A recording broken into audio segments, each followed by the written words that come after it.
Hello everyone, I'm Haley Hodson, harpist and harp teacher. If you know me, you know I have a passion for pretty much all things harp, being classical harp music,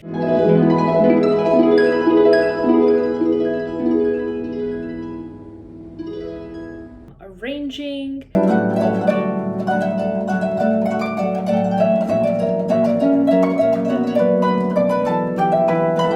teaching beginner to intermediate students,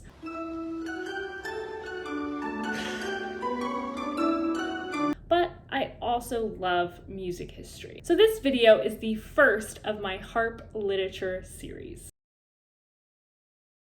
I may go back and cover some general information about earlier centuries and its music, but for now I'm going to start in the Baroque era. Musical eras don't just begin and end, but at some point we do have to give them specific dates.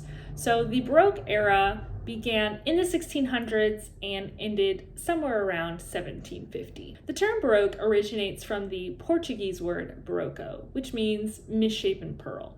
Originally, this was a derogatory term used by 19th century critics who believed that Baroque art was old-fashioned.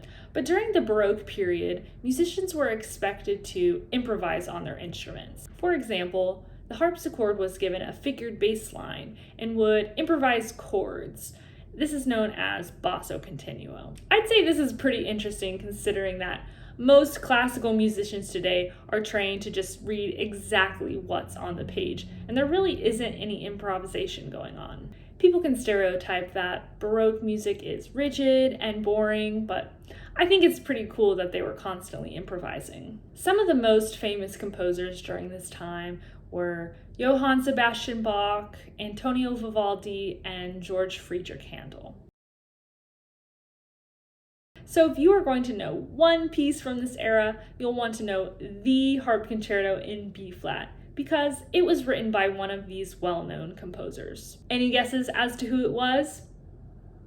George Friedrich Handel. So harpists kind of claimed this concerto, but it was actually composed in a set of 6 organ concerti in 1738. Concerto number 4, although published in a set of organ concerti, can be played by harp, lute, lyricord, and other instruments. Sounds a little ambiguous, but this piece was composed to be performed by the Welsh harpist William Powell. This piece is known as the Concerto in Alexander's Feast and was performed originally on a Welsh triple-strung harp, which is a chromatic harp with 3 rows of parallel strings. I've talked quite a bit about one piece. So what else is there in the Baroque era for harp? While the harp was being played in the Baroque era, our instrument just evolved a ton.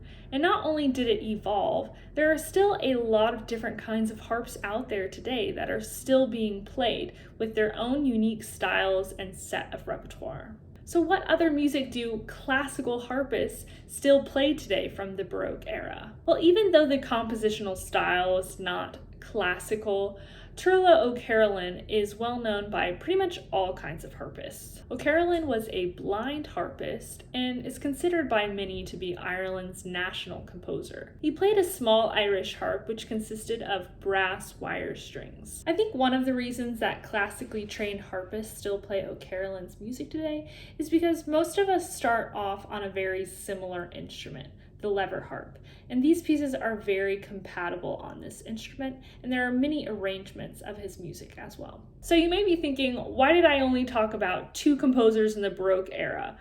I think I touched on that a little bit, but I do plan to cover more music and composers in future eras, mainly because it's more well known and more regularly performed today.